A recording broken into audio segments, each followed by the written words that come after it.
뉴크리스천 한인 성도 여러분, 오늘 이렇게 주일날 여러분하고 뵙게 되어서 너무 즐겁습니다. 오늘은 4월 26일 주일 아침이고요. 우리가 지금 코로나 한 6주 차인지 7주 차인지 제가 정말 모를 정도로 오래되었습니다. 이제 온라인으로 예배 드리는 것이 좀 익숙해지셨는가 잘 모르겠지만요. 같이 우리가 다시 만나서 예배 드릴 수 있는 그날을 기대해 봅니다. 같이 기도하도록 하시겠습니다. 하나님, 이 아침에 우리를 불러주심을 진심으로 감사합니다. 우리의 삶에 어떤 일을 하든지 우리가 어디에 있든지 가장 중요한 것은 우리가 하나님 안에서 어떤 사람인가 하는 것입니다. 하나님이 누구신지 알고 우리와 하나님과의 관계를 알아 그 굳건한 관계 속에서 우리가 설 수 있도록 하여 주시옵소서. 이 예배를 통해서 그 관계를 다시 한번 확인하고 우리의 삶이 어디 있는지 주님 안에서 알아보고 어디로 나아가야 될지 확인하고 걸어가는 그러한 시간 될 수 있도록 이끌어 주시옵소서. 감사드리며 예수님 이름으로 기도합니다. 아멘. 오늘 주시는 하나님의 말씀은 열왕기상 19장 1절부터 8절입니다. 열왕기상 19장 1절부터 8절입니다. 제가 봉독하도록 하겠습니다. 아합이 엘리야가 행한 모든 일과 그가 어떻게 모든 선지자를 칼로 죽였는지를 이세벨에게 말하니 이세벨이 사신을 엘리야에게 보내어 이르되 내가 내일 이맘때에 반드시 내 생명을 저 사람 중 한 사람의 생명과 같게 하리라. 그렇게 하지 아니하면 신들이 내게 벌 위에 벌을 내림이 마땅하니라 한지라. 그가 이 형편을 보고 일어나 자기의 생명을 위해 도망하여 유다에 속한 브엘세바에 이르러 자기의 사환을 그곳에 머물게 하고 자기 자신은 광야로 들어가 하룻길쯤 가서 한 노뎀나무 아래에 앉아서 자기가 죽기를 원하여 이르되 여호와여 넉넉하오니 지금 내 생명을 거두시옵소서. 나는 내 조상들보다 낫지 못하나이다 하고 로뎀나무 아래서 누워 자더니 천사가 그를 어루만지며 그에게 이르되 일어나서 먹으라 하는지라. 본즉 머리맡에 숯불에 구운 떡과 한 병 물이 있더라. 이에 먹고 마시고 다시 누웠더니 여호와의 천사가 또다시 와서 어루만지며 이르되 일어나 먹으라. 내가 갈 길을 다 가지 못할까 하노라 하는지라. 이에 일어나 먹고 마시고 그 음식물의 힘을 의지하여 40주 40야를 가서 하나님의 산 호렙에 이르니라. 우리 주님의 말씀입니다. 주님께 감사드립니다. 아멘.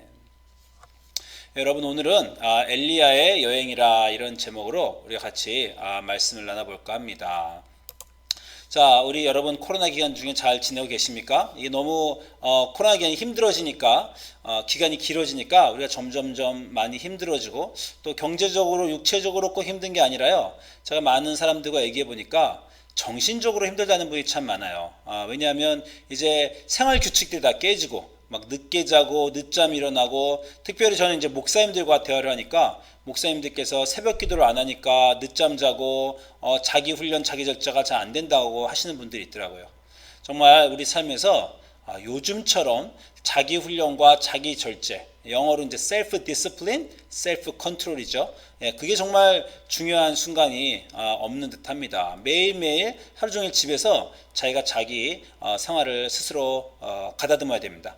특별히 저희 교회는요, 지난 3주 동안 제가 여러분과 거룩과 평화에 대한 이야기를 했어요. 그러면서 거룩과 평화의 중심은 우리가 이 세상과 다르게 이 세상의 길을 따라가지 않고 마음을 새롭게 하여 하나님을 따라가는 일, 그래서 우리 삶의 거룩을 지키는 일, 그리고 마음에 주님이 주시는 평화를 가지는 일, 그런 것에 대해서 제가 여러분과 얘기를 했고요. 그리고 또 그것들을 듣고 지키는 것이 얼마나 우리 삶에 중요한가, 그런 얘기를 또 드렸습니다. 그리고 제가 지난주에도 여러분에게 말씀드렸지만 그 말씀을 드리고 저가 많이 도전이 되어서 저도 많이 훈련을 하려고 노력했어요. 근데 사실은요, 제가 많이 잘 못 지켰습니다. 그냥 못 지킨 정도가 아니라 이상하게 우리가 이제 거룩에 대한 구절도 나누고, 지난주는 로마서 12장에 원수 사랑하는 것도 나누고 또 여러 가지를 나누는데요. 그런 상황들이 제 삶에 자꾸 벌어지더라고요. 제가 이 세상의 길을 따라가지 않고 하나님의 길을 따라야 되는 기로에 서 있는 그런 상황들이 제가 특별히 주중에 많았는데 제가 정직하게 말씀드리면 잘 그렇게 못했어요. 제가 정말 내가 하나님의 사람으로서 올바른 결정들을 하였다 이렇게 얘기 드리고 싶은데 많은 경우에 그렇지 못했고 또 집에서 이제 가족들하고 오래 지내다 보니까요 아이들에게 짜증도 많이 내고 또 화도 내고 그런 모습을 보면서 제가 적잖게 스스로 실망을 했습니다. 실망하면서 나는 어떤 사람인가 이런 거에 대해서 고민을 하게 되었습니다. 그래서 여러분과 오늘은 엘리야의 구절에 대해서 나누고 싶은데 특별히 저에게 온 엘리야의 구절은요 보통 이 앞에 18장의 그 유명한 갈멜산의 전투가 있지만 오늘 19장의 그 초반에 있는 실망에 대한 구절이에요. 실망에 대한 구절을 제가 여러분과 나눠볼까 합니다. 자, 그 오늘 구절 처음 보시니까요. 아합이 엘리야가 행한 모든 일과 그가 어떻게 모든 선지자를 칼로 죽였는지를 이세벨에게 말했다 이렇게 나오죠. 여러분 다 아시는 18장의 갈멜산 전투 얘기하는 겁니다. 바알 선지자 450명, 아세라 선지자 400명 그 사람들과 갈멜산 위에서 백성들에게 소리치면서 너희가 언제까지 머뭇거리느냐 하나님과 바알 신 중에 참신을 택해라. 그렇게 이제 소리 이렇게 고함 이렇게 선포하고 그리고 제단 위에 불 놓고 하늘로부터 불 오기를 기도해서 하나님이 불을 주셔서 결국 하나님이 진짜 참신이라는 것이 밝혀지고 바알 선지자들 다 다 참살되는 그런 아주 굉장한 영적 싸움이 1대 950이죠. 그런 굉장한 일이 있었고 비가 오고 엘리야가 허리를 동이고 막 마차와 함께 뛰고 정말 성경 중에 열왕기상 19장, 18장처럼 드라마틱한 장도 없지 않는가 싶습니다. 물론 뭐 출애굽의 바다를 걷는 장면도 있긴 하지만 그 정말 열왕기상 18장은요 정말 드라마죠. 굉장한 그런 구절입니다.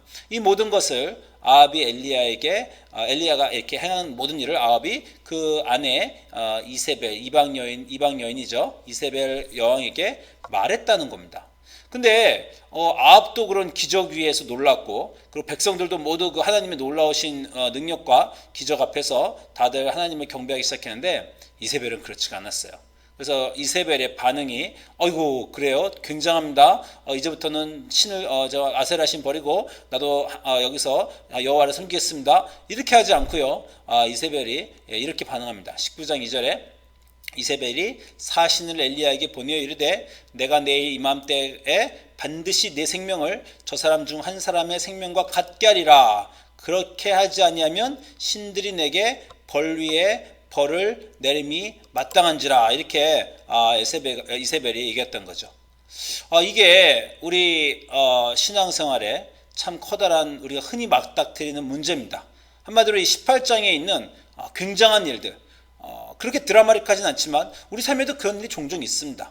신앙생활을 하다 보면 기도를 하러 가서 정말 기도의 깊은 세계를 맛보든지 아니면 어떤 수련회를 갔거나 부흥회를 다녀오거나 또는 선교여행을 다녀와서 하나님을 충만히 경험하고 또 영적 기쁨과 승리를 맛보았어요. 그런데 그 이후로 집에 딱 갔더니 그냥 그게 다 깡그리 날아가 버리고 그냥 집에서는 아주 평이하고 또는 어떤 때는 아주 불편하고 또는 어떤 힘든 일상이 우리 삶에 펼쳐진다는 거고 그리고 어떤 때는 더 어려운 일들이 막 벌어지곤 합니다. 이건 뭐 제 고백인데 교회에 제가 와서 기도를 하고요. 정말 하나님을 깊게 경험하고 가면요. 적잖게 집에 가서 다툼이 있습니다. 이상해요. 뭐 영적 공격이라고 우리가 말할 수도 있지만 집에서 교회에서 기도 잘하고 하나님에 대한 감동을 막 가슴에 차가지고 집에 딱 갔다가 뭐 별일 아닌 걸로 아내랑 말다툼하든가 애들이 뭘 잘못해서 애들에게 화를 확 내든가 이런 어려움들이 또 있습니다.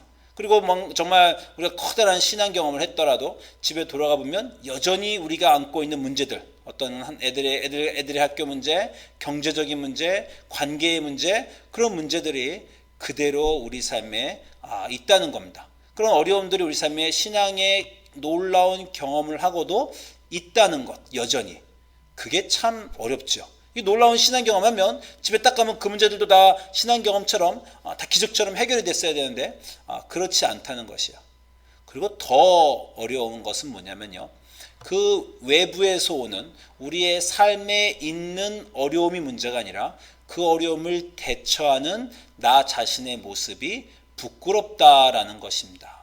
정말 신앙 경험하고 하나님의 사람처럼 내가 느껴지고 하나님의 이름으로 놀라운 일들을 행하고 하나님을 깊게 가슴속에 넣고 돌아갔다가 자잘한 일에 말다툼하고 짜증내고 화내고 평화를 잃어버리는 그런 자기의 모습을 보면요, 스스로에 대한 많은 실망감이 드는 것입니다. 그게 어렵죠. 인생의 외부에서 오는 어려운 것이 아니고요, 자기 스스로 자기에게 실망하는 내부의 어려움이 어렵습니다. 외부에서 오는 어려움은요, 자기 내부의 자기 존재에 대한 자존감과 자신감이 꽉 차 있으면요, 견딜 수 있습니다. 우리가 바로 그게 지난주에 나눈 그 말씀이죠. 출애굽기 33장에서 모세가 뭐라 그랬습니까? 우리가 원하는 것은 외부적인 성공, 땅을 정복하는 것이 아니라 하나님의 백성 되는 것, 하나님이 우리와 함께 해주시는 것, 그게 모세가 자기들이 원하는 거라고 했죠. 내가 하나님의 백성이다, 하나님이 나와 함께 하신다, 그러한 믿음만 확실히 있으면요, 그러면 뭐 사업이 안 되든 뭐 집세가 오르든 또는 뭐 어떤 자기 아는 사람과 다투든 그래도 그 안에 견딜 수 있습니다. 내 자신에 대한 강한 정체성, 자존감, 하나님 안에서 내가 누구인가, 내가 그분의 자녀고, 내가 하나님의 사람이고, 하나님이 내 편이시고, 하나님이 나와 함께 하신다, 그것만 확실하면요, 우리는 어려움을 이겨낼 수 있습니다. 문제는 그 자신감이 무너진다는 거예요. 나 같은 사람이 무슨 하나님의 사람이란 말인가, 바로 오늘 아침에 경험했던, 어젯밤에 경험했던 그 영적인 게 다 무슨 소용이란 말인가, 나 같은 사람은 정말 아무것도 아니구나 라고 이렇게 생각하게 되는 거죠. 고통과 박해가 심해서 우리가 무너지는 게 아니라요, 고통과 박해의 양과 상관없이 그 고통과 박해를 제대로 견디지 못하는 스스로의 실망감 때문에 우리가 무너지는 것입니다. 그게 사탄이 이 세상을 통해서 우리에게 하는 일이에요. 아담과 하와도 잘못 저지른 다음에 더 중요한 문제는요, 하나님 앞에서 숨었다는 거예요. 자기들이 하나님의 놀라운 창조물이라는 것을 스스로도 실망하고 하나님 앞에 숨었다라고 하는 것입니다. 사탄은 이 세상을 통해서 계속해서 우리의 자존감을 낮추려고 해요.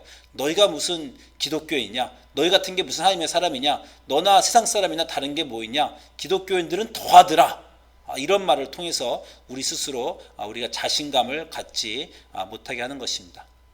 여러분이 코로나 기간 동안에 우리가 집에 있는 동안에 이 쉘터 인 플레이스죠, 다 같이 힘들죠. 그러나 이 쉘터 인 플레이스가 힘든 게 아닙니다. 이 쉘터 인 플레이스, 자기 격리 중에도 자기가 셀프 컨트롤, 셀프 디스플린, 자기 절제와 자기 훈련을 잘하고 있는 분들은요, 외부적으로 어려워도 잘 버틸 수가 있습니다. 오히려 더 좋은 시간을 보내실 수가 있어요.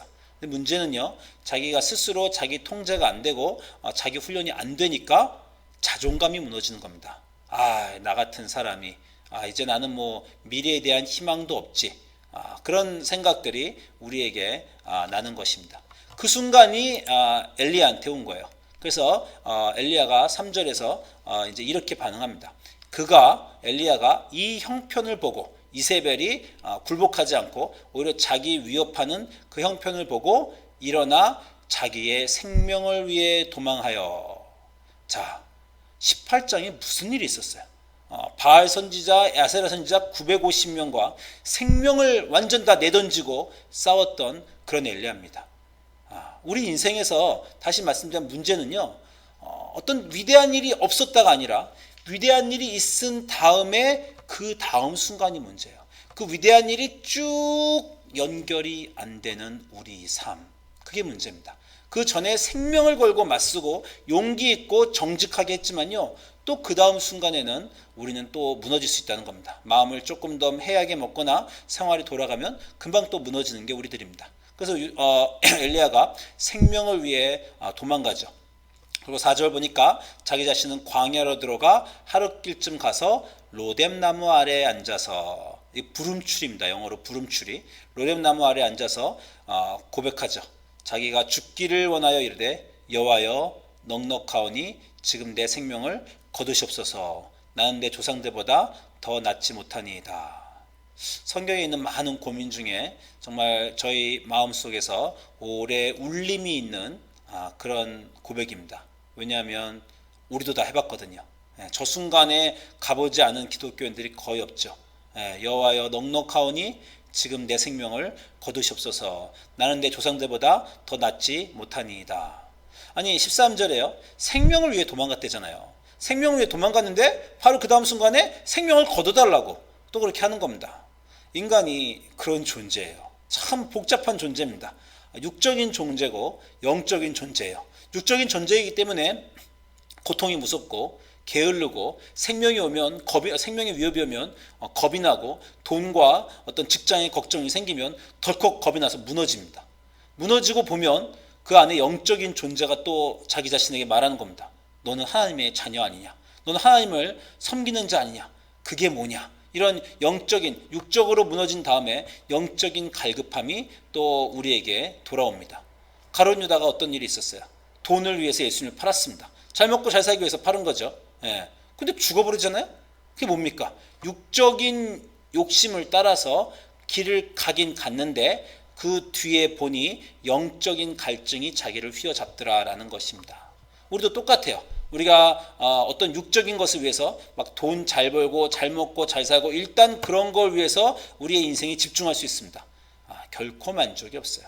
영적인 갈증이 몰려옵니다. 그게 하나님의 형상으로 만들어진 우리라는 인간이라는 사람이에요.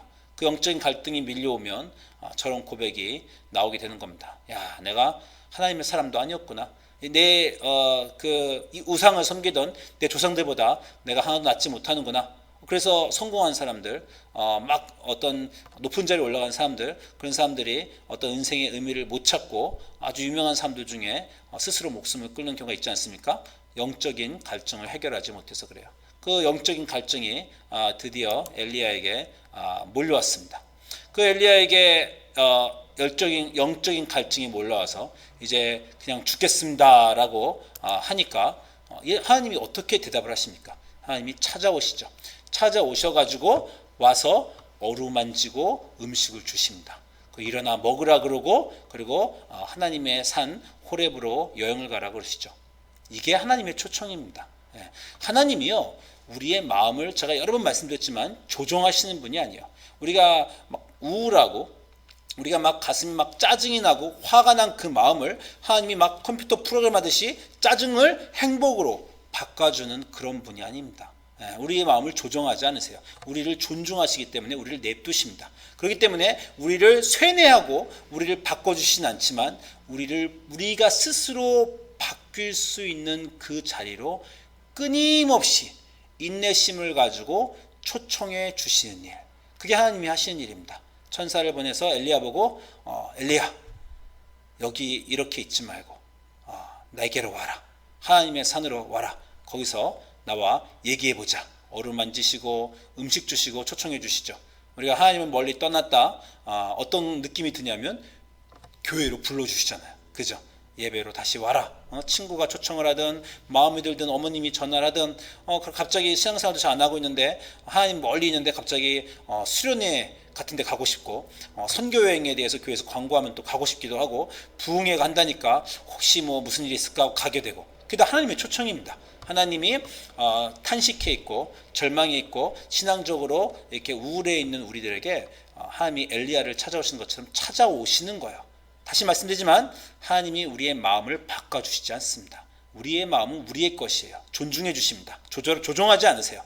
그러나 그 마음이 바뀔 수 있도록 경험을 제공해 주시고 그런 자리로 초청해 주시는 거죠.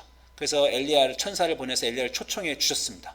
여러분 삶에 신앙적으로 좀 낮거나 하나님과 관계가 이렇게 멀려 있으면요 귀를 열고 나를 초청해 주시는 그 소리를 들으시기 바랍니다.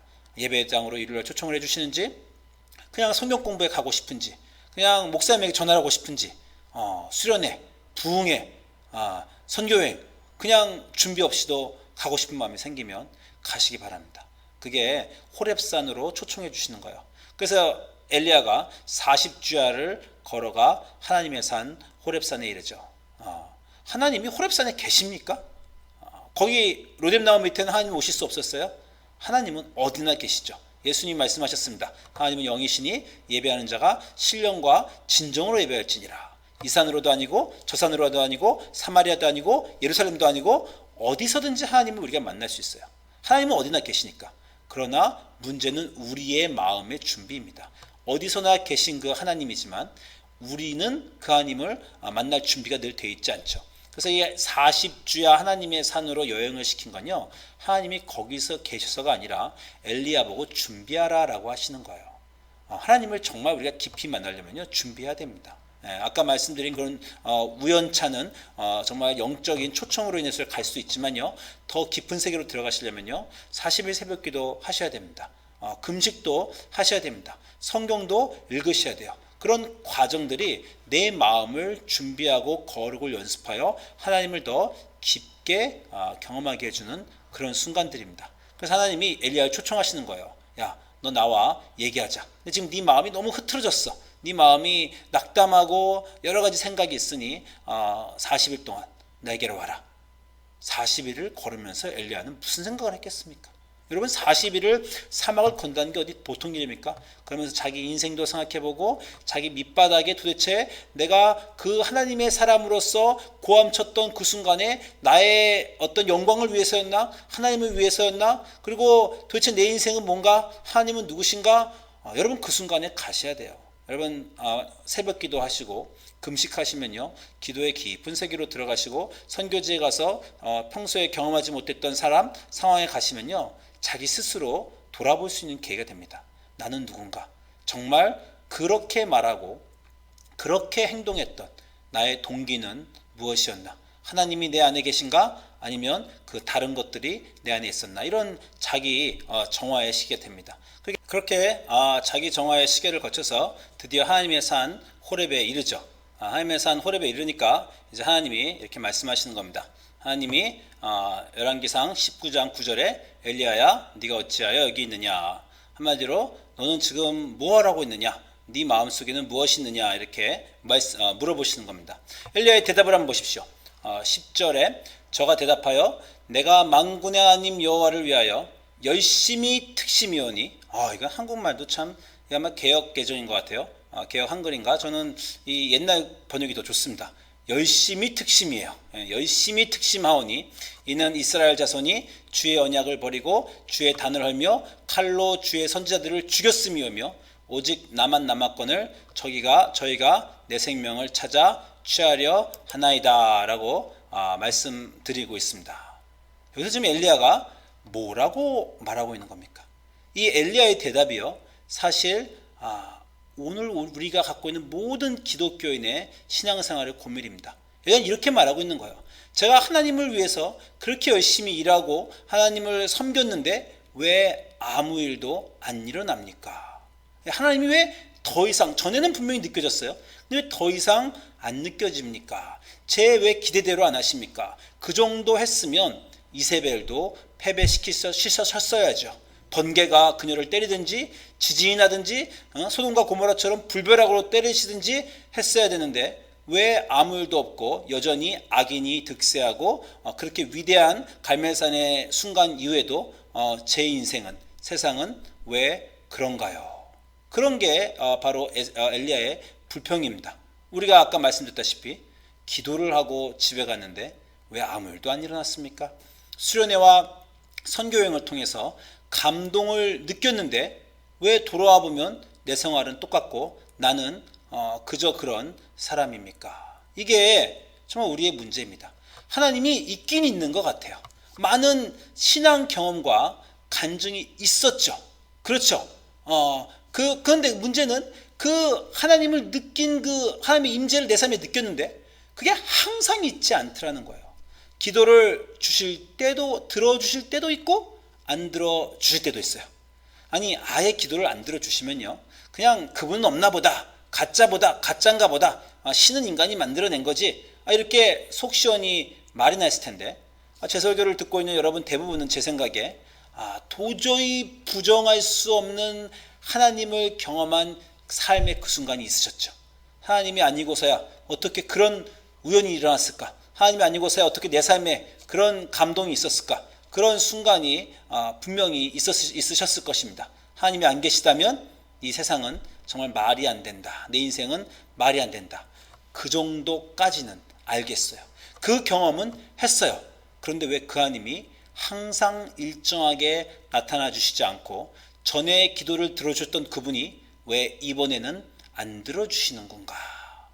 그래서 기도가 우연의 일치라고까진 말하지 못하지만 내가 기도해도 그만, 안 해도 그만이라는 생각이 들 정도로 불규칙하게 기도가 들어주시고 말고 라고 하기 때문에 기도의 양이 자꾸 줄죠. 기도를 열심히 하려는 마음이 자꾸 줄어듭니다. 그리고 어느 날은 이렇게 성경을 매일 읽어도 인생은 늘 그저 그렇고 별일 없고, 그렇다고 또 안 읽는다고 삶이 갑자기 확 나빠지거나 심판이 오는 것도 아니고, 어떤 때는 정말 특심이 있어서 교회를 부흥시켜 보려고 여러 직분으로 섬기기도 했고, 뭐 홈리스 사역, 젊은이 사역, 선교를 가기도 했고, 또 남이 알아주지 않는 곳에서 열심히 하나님을 섬겨보기도 했습니다. 그런데 왜 나의 열심에 응답해 주시지 않는가? 왜 내 삶을 속 시원히 빵 뚫어주시지 않는가? 이게 뭡니까 하나님? 이런 말이 가끔 나오는 거죠.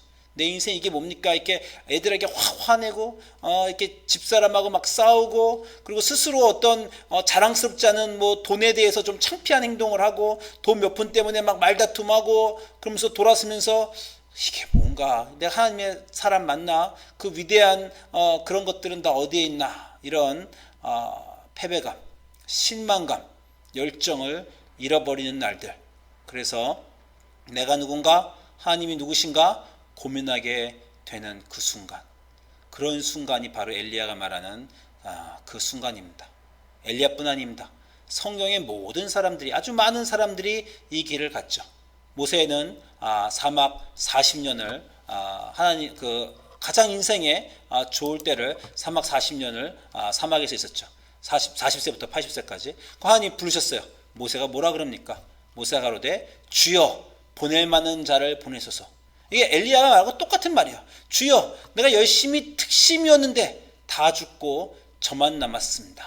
저는 제 조상들하고 다를 게 없습니다. 그냥 저 좀 이제 냅두세요. 이제 위대한 하나님의 일을 하거나 막 제가 하나님의 사람이다, 하나님의 사자다, 그리스도의 향기다, 그런 걸로 저를 이렇게 말씀하지 마시고 그냥 이제 조용히 은퇴하고 손자들 노는 거 보고 조용히 그냥 이 상태로만 갔으면 좋겠습니다. 이런 순간, 모세가 말한 주여 보낼 만한 자를 보내소서. 또 창세기에 아브라함에게 약속을 주셨는데 그 약속이 너무 더디 일어나니까 늙고 늙은 노인이, 독고 노인이, 이 아브라함이 창세기 15장 2절 17장 18절에 그런 말하죠. 나는 자식이 없사오니 나의 상속자는 이 다메섹 사람 엘리에셀이니이다. 그냥 그렇게 자식 없이 이렇게 하겠습니다. 또는 뭘 또 저에게 헛된 꿈을 주시려고 하십니까? 이삭은 무슨 이삭, 이스마엘이나 하나님 앞에 살기를 원하나이다. 아브라함도 갔고 모세도 갔고 엘리야도 갔고 뭐 많은 욥도 갔고 요나도 갔고 다윗, 뭐 말하자면 너무 길죠. 우리가 뭐 자기 인생의 실수 때문에 나이 먹어서 자녀들이 스스로 상처를 서로 싸우고 죽이고 자기에게 상처를 주는 그 모든 순간에 자기가 한 과거의 회한으로 그 모든 것을 묵묵히 견뎌야 되는 야곱도 그렇고요. 이 많은 그 신앙인들, 우리가 갖고 있는 문제, 왜 하나님은 가끔 나타나셔서 나에게 지표를 보여주시고 감동을 주시고 내 삶의 의미를 깨우쳐 주시고는 그리고 나를 가만히 놔두시는가? 나는 왜 매일매일 여전히 이 낮고 별 볼 일 없는 삶을 그대로 살아가야 되는가? 이것이 우리 삶의 모든 문제입니다. 그것이 방금 엘리야가 한 말이에요. 내가 여호와를 향하여 열심히 특심이었는데 이제 다 죽고 나만 남고 저희도 내 생명을 취하려 합니다. 이제 됐습니다. 인생이 한번 그 젊은 날에 한번 크게 그렇게 했는데 이제 그냥 저는 됐습니다 라고 하는 자기의 자존감을 잃은, 스스로의 실망한, 더 이상 꿈꾸지 않는 그런 모습으로 우리가 돌아가게 되는 겁니다. 그랬더니 이제 하나님이 답변하시죠. 그 유명한 하나님의 답변이 나옵니다. 뭐라 그러십니까? 열왕기상 19장 9절에 여호와께서 지나가시는데 여호와 앞에 크고 강한 바람이 산을 가르고 바위를 부수나 바람 가운데 여호와께서 계시지 아니하며 바람 위에 지진이 있으나 지진 가운데에서도 여호와께서 계시지 아니하며 또 지진 위에 불이 있으나 불 가운데에서도 여호와의 계시지 않냐더니 불 후에 세미한 소리가 있었다. 무슨 말입니까? 하나님이요 지금 말하고 계시지 않고 불과 지진과 이 바람이 있었는데 사실 이렇게 말하고 계시는 거죠. 너 내가 불이길 원하냐? 너 내가 지진이길 원하냐? 사실 나 그런 거 맞다. 내가 불이고 내가 지진이고 내가 강한 바람이야. 근데 그거는 심판 때의 나다. 내가 불과 지진으로 나타나면 다 죽는다. 소돔과 고모라도 다 죽었고 바알 선지자들도 다 죽었고 심판 때에 내가 그렇게 나타날 것이고 내가 이렇게 나타나면 네 대적자들 다 죽고 이스라엘 다 죽고 너는 버틸성 싶으냐?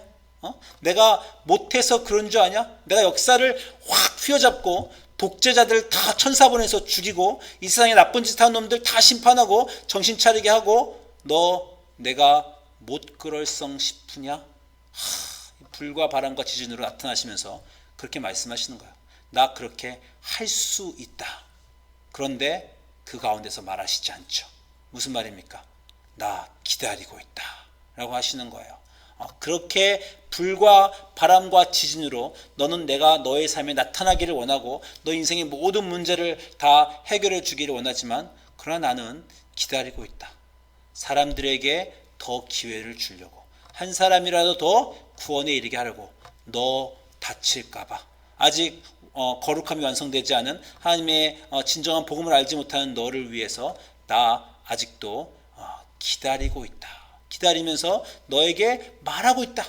너의 매일매일의 삶에서 너는 더 나아질 수 있고 너는 더 위대해질 수 있고 너는 하나님의 친구가 될 수 있는 그런 사람이라고 그렇게 잘할 수 있다고 내가 매일매일 조근조근 조용히 너에게 말하고 있다.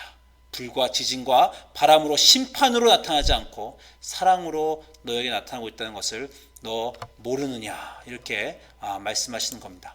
그러면서 하나님이 지금 보여주시는 해법입니다. 해법은 이렇게 말씀하시죠.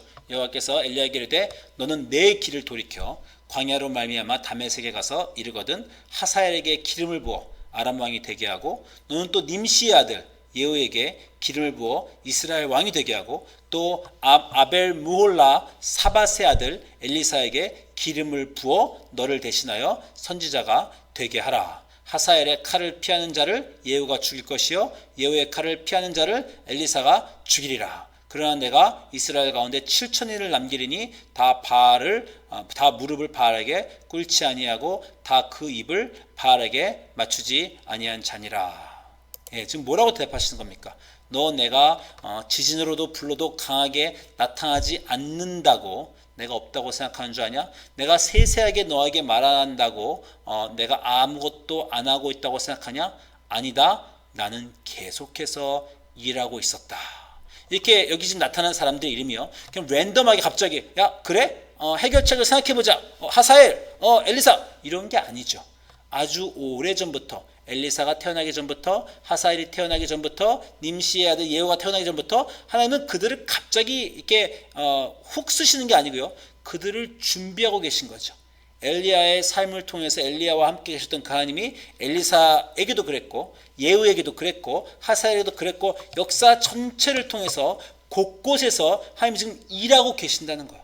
네가 보지 못한 불과 강한 바람과 지진이 아니라서 네가 보지 못한 이 세계, 네가 보기에는 그냥 부정의만 가득하고 이세벨이 날뛰고 그리고 전쟁이 있고 가난한 사람들은 그냥 굶고 있고 부자는 잘 살고 가난한 사람 못 살고 정말 정직한 사람이 손해보고 그런 세계에 내가 불과 지진으로 안 나타난다고 넌 생각하지만 나는 지금 매일매일 일하고 있다.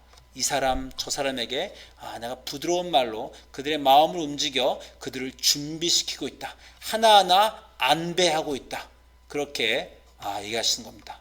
그러면서 뭐라고 하십니까? 너만 거기 그렇게 있는 거 아니다.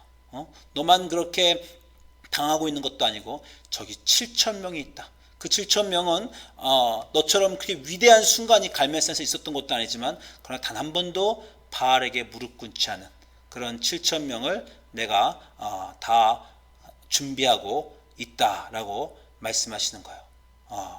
나는 사람들이 나에게 비난하고 하나님이 없다고 하고 하나님은 도대체 뭐 하시는 거야? 그렇게 말하고 있고 하나님을 모욕하고 하나님을 비난을 하는 걸 다 감수하면서 왜 세상을 하나님 이렇게 다스리십니까? 도대체 하나님은 뭐하고 계십니까? 하나님 도대체 왜 이러세요? 이런 비난과 모욕을 다 감수하시면서 그래도 내 힘 쓰지 않고 욱하고 불로 나타나지 않고 여전히 쉬지 않고 일하고 있다. 이렇게 하나님이 대답하고 계신 겁니다.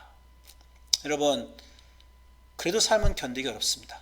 하나님이 어떻게 일하시는지 찾더라도 우리 삶은 무의미와 또 패배감, 그런 것들이 늘 신자들을 유혹하죠. 그냥 로뎀나무 아래 앉아서 이제 되었습니다 라고 말하고 싶은 그런 순간이 많이 있습니다. 그러나 거기서 지지 않으시기 바랍니다. 일하고 계신 하나님을 생각하시고 불과 지진과 강한 바람으로 보이지 않는다고 하여서 우리 삶에 계시지 않은 혹은 일하지 않고 계신 그 하나님이 아니시라는 것을 여러분 믿으시기 바랍니다. 우리가 낙담한 그 순간에도 하나님은 우리를 위로하시고 초청하시고 불러주시고 그리고 곳곳에서 일해서 때를 만드시고 때를 준비하시고 기다리고 계신 것입니다. 스스로에게 실망하시고 낙담하시고 정말 아무 힘도 없으시면요 하나님을 생각하시고 저는 이렇게 말씀드리고 싶어요. 저는 그렇게 했습니다. 그냥 저녁을 드시고요 집 밖에 나가서 그냥 생각을 해보세요. 모세가 40년 광야에 있던 미디안 광야에 40년 있던 40세부터 80세 있던 모세를 한번 생각해 보시고 또 로뎀나무 아래에 지쳐서 이제 죽어도 좋습니다라고 말하는 엘리야도 생각해 보시고 또 아까 말씀드린 대로 그 정말 자식들이 정말 제가 좀 심한 말하면 그 난장판을 치는 그런 순간에서 침묵하고 있던 다윗도 기억해 보시고 그리고 얼마나 답이 없었으면 자기 아들을 주실 수밖에 없었던가 하는 그 하나님도 한번 생각해 보시고 얼마나 다른 길이 없었으면 신인 그분이 이 세상에 와서 십자가에서 모욕받으시면서 그 비참한 패배자의 길을 가셨는가 하는 그 생각도 한번 생각해 보시고 저녁을 먹고 바깥에 나가서 하늘을 보시면서 세상엔 나만 힘든 건 아니지. 이거를 나만 견디는 것은 아니지. 그런 인생들도 있구나. 그런 인생들이 성경에 가득하구나. 그리고 나도 그 성경의 일부라고 생각하시고 여러분 깊은 숨을 내쉬시면서 가다듬으십시오. 내지르지 마시고 저주하지 마시고 호흡을 고르며 오늘도 버티고 일하시고 계신 내 삶에 계신 그리고 이 세상 어디 곳에서도 열심히 일하시고 계신 그 하나님을 믿으시면서 스스로 실망하시고 자존감이 없어지는 순간에도 오늘을 사십시오. 굳건히 붙들고 사십시오. 여러분이 성경의 인물이며 여러분이 성경입니다. 기도하시겠습니다.